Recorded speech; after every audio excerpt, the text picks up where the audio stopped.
ოზურგეთის მუნიციპალიტეტში უხვი ნალექისგან გამოწვეული ზარალი მასშტაბურია, თუმცა ზუსტი ოდენობა არ არის დათვლილი. შესაბამისი ზარალის სალიკვიდაციო კომისია კი ამ დრომდე მუშაობს. როგორც ოზურგეთის მუნიციპალიტეტის მერის მოადგილემ გიორგი ხურჯუმელიძემ გითხრა, ჯერჯერობით უხვი ნალექისგან გამოწვეული ზარალი დათვლილია 8 ტერიტორიულ ერთეულში.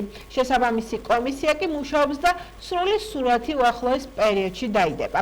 რაც შეეხება დახმარებას, როგორც ხურჯუმელიძემ აღნიშნა, მთავრობის გადაწყვეტილებით ყველა დაზარალებულ ოჯახსა თუ პირს გაეწევა დახმარება.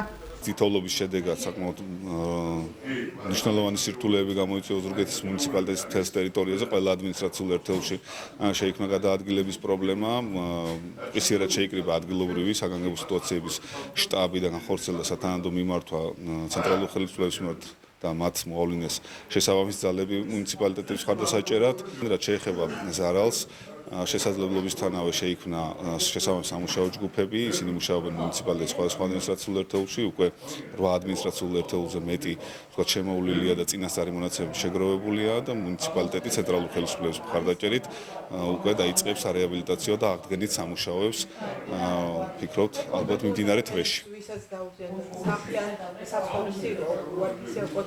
დიახ, როგორც პრემიერ-მინისტრმა მთავრობის ხდომაზე გააკეთა განცხადება, არც ერთი მოქალაქე არ დარჩება უყურადღებოდ, ვისაც ამის საჭიროება გააჩნია და შესაბამისად სახელმწიფო და მუნიციპალიტეტი ყველაფერს გააკეთებს მათთვის სათანადო საცხოვრებელი პირობების შესაქმნელად.